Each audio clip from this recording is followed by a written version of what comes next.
اعوذ باللہ من الشیطان اللعین الرجیم بسم اللہ الرحمن الرحیم اللہم صلی علی سیدنا و مولانا محمد النبی الامی وعلی آلہ وصحبہ وبارک وسلم الی یوم الدین۔ اللہ رب العزت کا صد بار احسان و کرم ہے جس کی توفیق سے ترجمہ عرفان القرآن کی سعادت حاصل کر رہے ہیں۔ پارہ نمبر 15 سورہ بنی اسرائیل کا آغاز کریں گے۔ آئیے چلتے ہیں تلاوت کلام الرحمن کی طرف۔ سبحان الذي أسرى بعبده ليلا من المسجد الحرام إلى المسجد الأقصى الذي باركنا حوله لنريه من آياتنا إنه هو السميع البصير وآتينا موسى الكتاب وجعلناه هدى لبني إسرائيل ألا تتخذوا من دوني وكيلا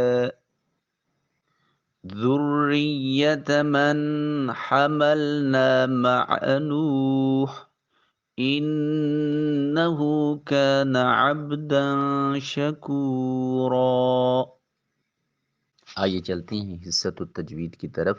سبحانہ سین حرف صفیریہ ہے، ادائیگی کے وقت سیٹی کی آواز آ جائے گی۔ با ساکن ہے، قلقلہ واجب ہوگا۔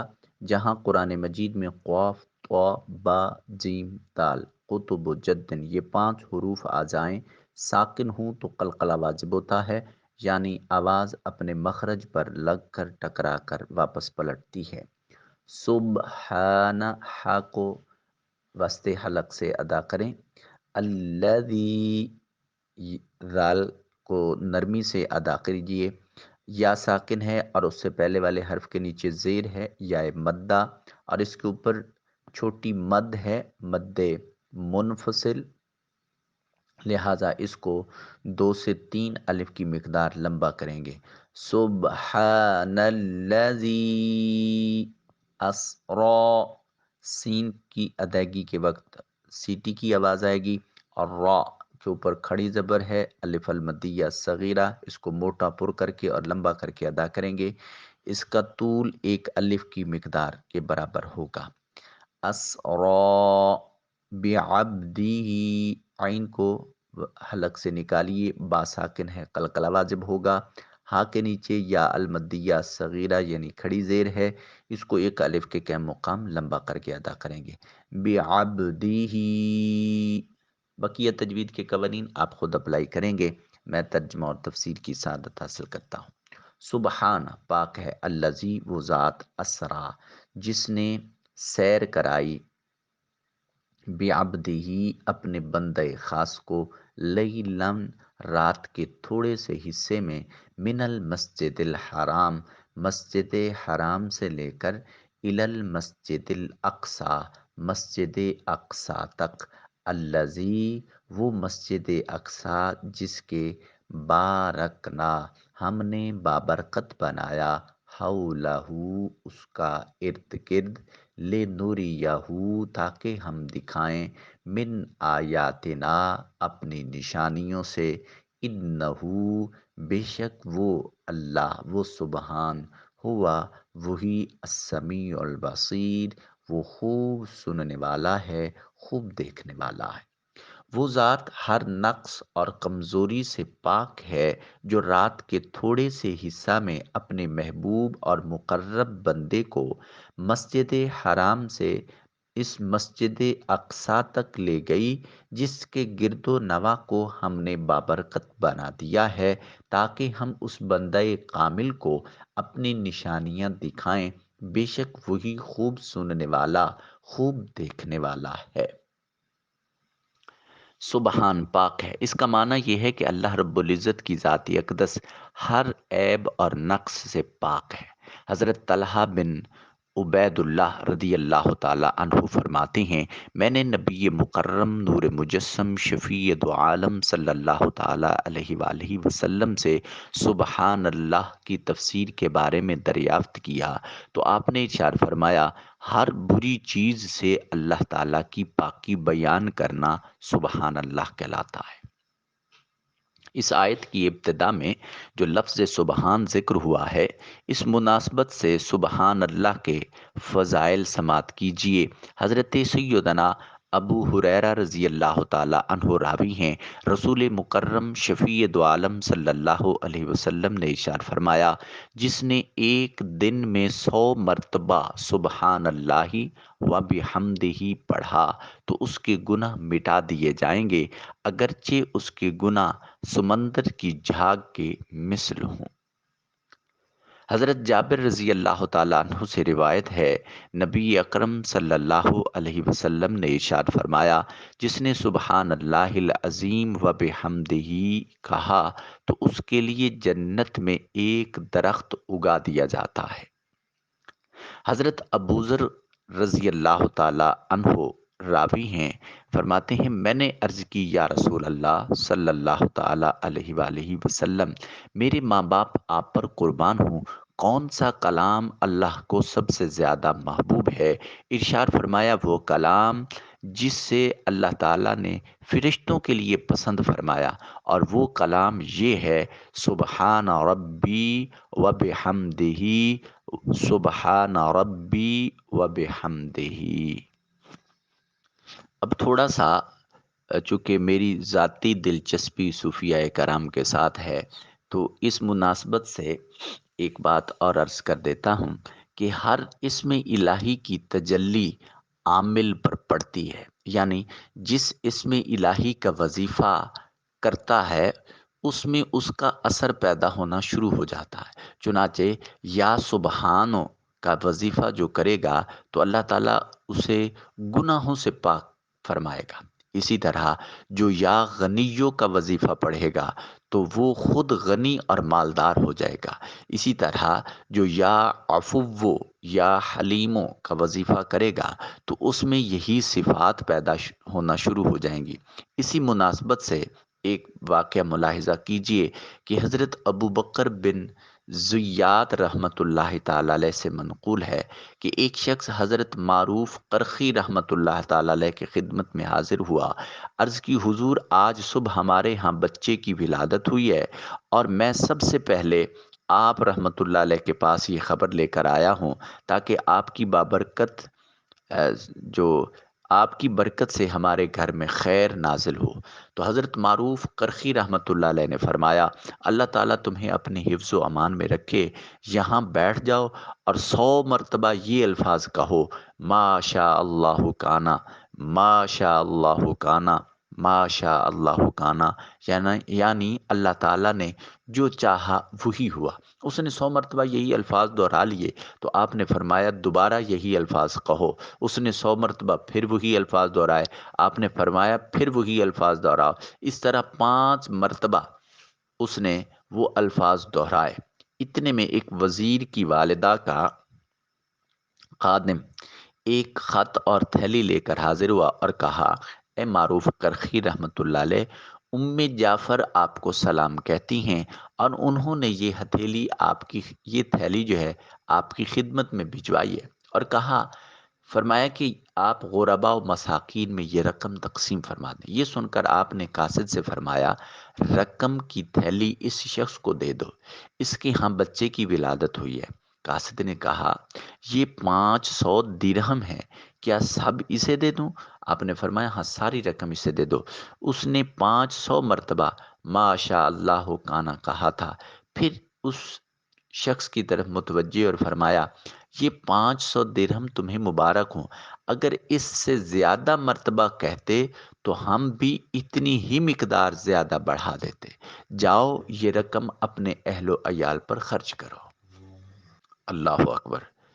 دیکھیے، یہ ہے صوفیاء کرام جو اسلام کو صرف لفظی اعتبار سے نہیں پڑھتے، بلکہ انہوں نے من کے اندر جھانک کر ان ساری چیزوں کا بنفس نفیس مشاہدہ کیا ہوتا ہے اور اس پر تجربہ کیا ہوتا ہے۔ گویا یہ اولیاء کرام جتنے محبوبان بارگاہ خداوند ہیں، یہ سبھی یوں سمجھ لیں کہ یہ اسلام کی پریکٹیکلی لیبارٹریاں ہیں۔ یہاں ہر ایک چیز پر پریکٹیکل ہوتا ہے۔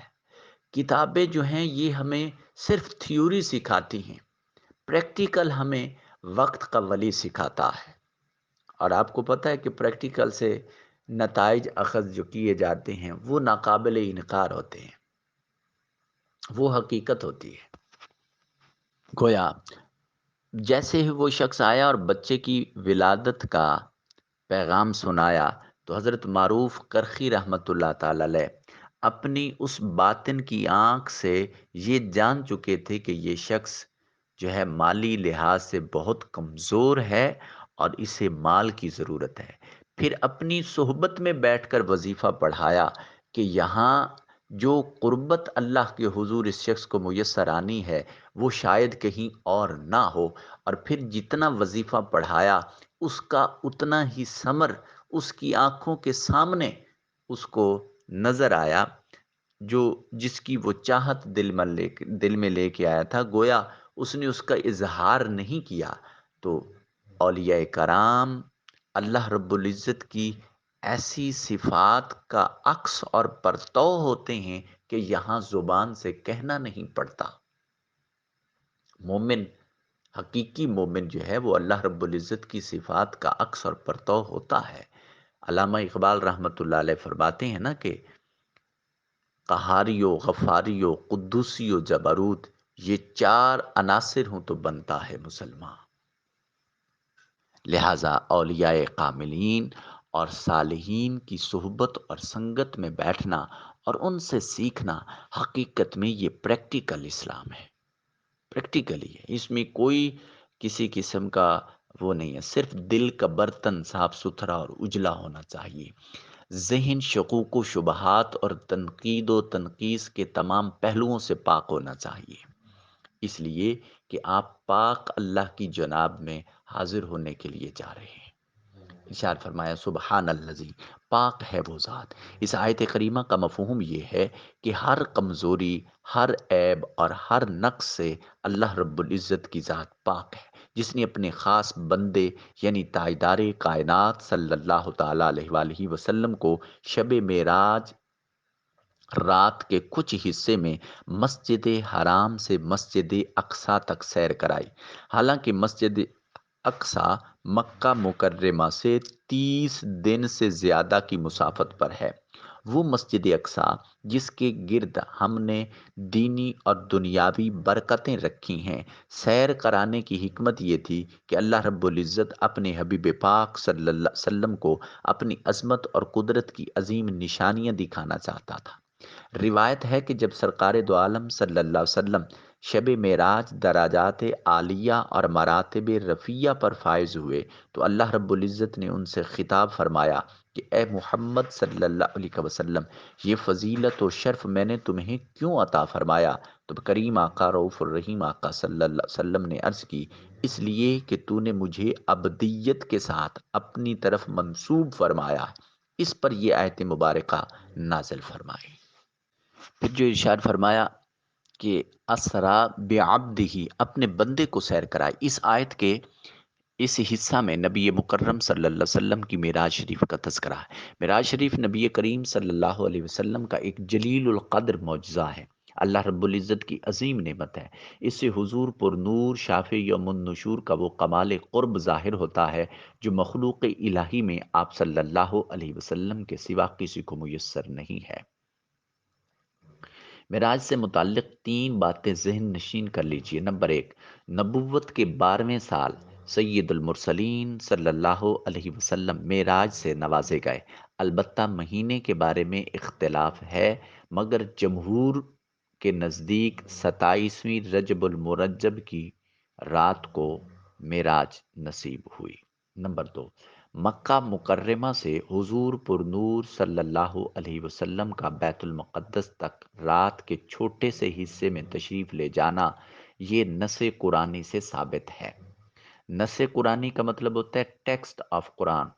جو قرآن مجید میں الفاظ کی صورت میں چیز لکھی ہوتی ہے اسے نص قرآنی کا لفظ بولتے ہیں۔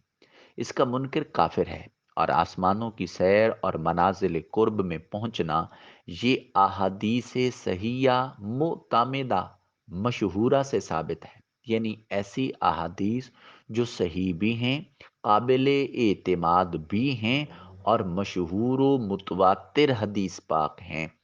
ان حدیثوں سے حضور نبی اکرم صلی اللہ علیہ وسلم کا آسمانوں کی سیر اور منازل قرب پر پہنچنا یہ ثابت ہے، جو حد تواتر کے قریب پہنچ گئی ہیں، اور ان کا انکار کرنے والا گمراہ ہے۔ نمبر 3، معراج شریف بحالت بیداری جسم و روح دونوں کے ساتھ واقع ہوئی۔ یہی جمہور اہل اسلام کا عقیدہ ہے، اور اصحاب کرام رضوان اللہ تعالی علیہ مجمعین کی کثیر جماعتیں حضور نبی اکرم صلی اللہ علیہ وسلم کے جلیل القدر صحابہ اور ان کے معتقد آیات اور احادیث سے اور ان کے اقوال سے یہی سمجھ آتا ہے۔ جہاں تک بیچارے فلسفیوں کا تعلق ہے، جو علت اور معلول یعنی کاز اور ایفیکٹ کے چکر میں پھنس کر عجیب و غریب شکوک و شبہات کا شکار ہیں، تو ان کے فاسد اوہام محض باطل ہیں۔ قدرت الہی کے معتقد کے سامنے وہ تمام شبہات محض بے حقیقت ہیں، مگر جدید سائنٹیفک رولز نے یہ بات ثابت کر دی ہے، اور رسول مکرم صلی اللہ علیہ وسلم کے اس عظیم معجزے کے ثبوت پر بہت سارے دلائل پیش کر دیے ہیں۔ مزید ایک اور بات دیکھیے، لفظ معجزہ عجز سے نکلا ہے، عاجز، جہاں ایسا خرق عادت کام جو نبی کے نبی کے ہاتھ سے ہو اور انسانی عقل سمجھنے سے عاجز اور قاصر ہو، اس کو معجزہ کہتے ہیں۔ تو بھائی اگر سفر معراج سمجھ میں آ جائے اور وہ قربت کے لمحات سمجھ میں آ جائیں، تو پھر تو وہ معجزہ ہی نہ رہے۔ تو جب معراج کو معجزہ مصطفیٰ کہا ہے، تو پھر آپ کیسے کہہ سکتے ہیں کہ وہ من و عن آپ کی سمجھ میں آ جائے؟ آپ کی سمجھ سے بالا تر ہے، تبھی تو وہ معجزہ ہے۔ سفر معراج کا خلاصہ عرض کر دیتا ہوں۔ معراج شریف کے بارے میں سینکڑوں احادیث وارد ہیں، جن کا مختصر ترین خلاصہ یہ ہے کہ معراج کی رات نبی پاک صلی اللہ علیہ وسلم کی بارگاہ میں حضرت جبریل امین علیہ السلام حاضر ہوئے۔ آپ صلی اللہ علیہ وسلم کو معراج کی خوشخبری سنائی۔ کریم آقا صلی اللہ علیہ وسلم کا مقدس سینہ کھول کر اسے آب زمزم سے دھویا، پھر اسے حکمت و ایمان سے بھر دیا۔ اس کے بعد تاجدار رسالت مآب صلی اللہ علیہ وسلم کی بارگاہ میں براق پیش کی گئی، اور انتہائی اکرام اور احترام کے ساتھ اس پر سوار ہو کر مسجد اقصی کی طرف لے گئے۔ بیت المقدس میں سید المرسلین خاتم النبیین صلی اللہ تعالی علیہ وسلم نے تمام انبیاء و مرسلین کی امامت فرمائی، پھر وہاں سے آسمانوں کی سیر کی طرف متوجہ ہوئے۔ حضرت جبریل امین علیہ السلام نے باری باری تمام آسمانوں کے دروازے کھلوائے۔ پہلے آسمان پر حضرت آدم علیہ السلام، دوسرے آسمان پر حضرت یحییٰ اور حضرت عیسیٰ علیہ السلام، تیسرے آسمان پر حضرت یوسف علیہ السلام، چوتھے آسمان پر حضرت ادریس علیہ السلام، پانچویں آسمان پر حضرت سیدنا ہارون علیہ السلام، چھٹے آسمان پر حضرت موسیٰ، اور ساتویں آسمان پر حضرت ابراہیم علیہ السلام۔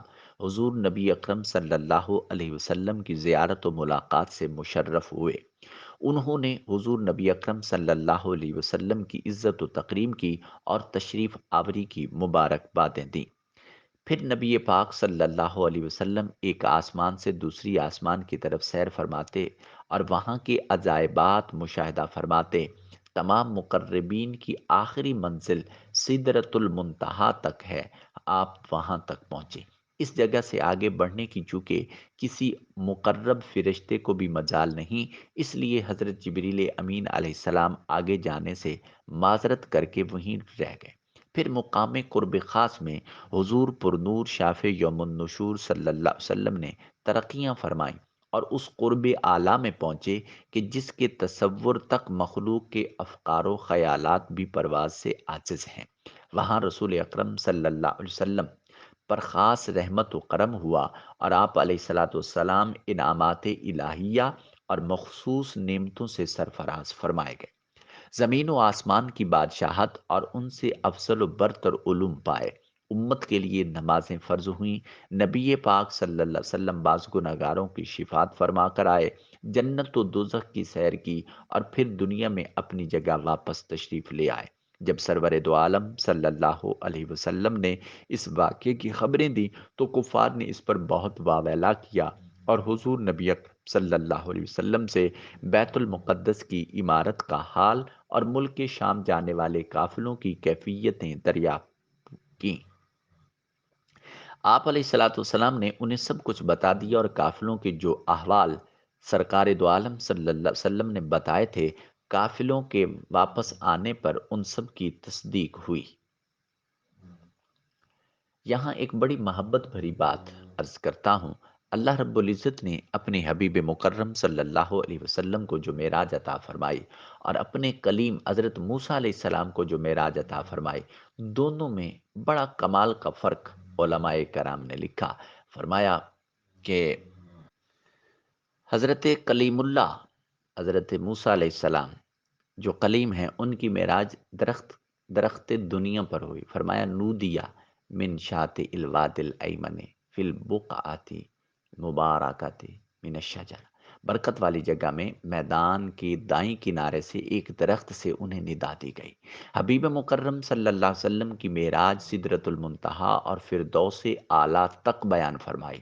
چنانچہ ارشاد فرمایا عند سدرۃ المنتہا عندہا جنت المأوا، سدرۃ المنتہا کے پاس اور اس کے پاس جنت الماوا ہے۔ مزید فرمایا فلما جاءہا نودیا انبور، ایک آخر آیت تک۔ پھر موسیٰ علیہ السلام آگ کے پاس آئے تو انہیں ندا کی گئی کہ اس موسیٰ کو جو اس آگ کی جلوہ گری میں ہے، اور جو اس آگ کے آس پاس فرشتے ہیں، انہیں برکت دی گئی۔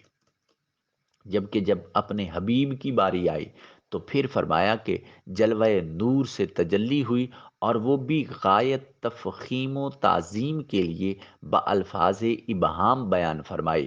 فرمایا اذ یغشی السدرۃ ما یغشی، جب چھا گیا سدرہ پر جو کچھ چھا گیا۔ اللہ تعالیٰ نے کلیم اللہ علیہ الصلاۃ والسلام سے طور پر کلام فرمایا اور اسے سب پر ظاہر فرما دیا۔ فرمایا وَأَنَا اخْتَرْتُكَ فَاسْتَمِعْ لِمَا یُوحَىٰ، پھر اگلی آیت میں بھی، اور میں نے تجھے پسند کیا تو اب اسے غور سے سن جو وحی کی جاتی ہے۔ بے شک میں ہی اللہ ہوں، میرے سوا کوئی معبود نہیں، تو میری عبادت کر اور میری یاد کے لیے نماز قائم رکھ۔ لیکن جب حبیب مکرم صلی اللہ علیہ وسلم کی بات آئی تو فوق السماوات مکالمہ فرمایا اور سب سے چھپا دیا۔ ارشاد فرمایا فَأَوْحَىٰ إِلَىٰ عَبْدِهِ مَا أَوْحَىٰ، پھر اس نے اپنے بندے کو وحی فرمائی جو اس نے وحی فرمائی۔ اللہ اکبر۔ یہاں چونکہ محب اور محبوب کی باتیں ہیں، اس لیے اس کو پردے میں رکھا ہے۔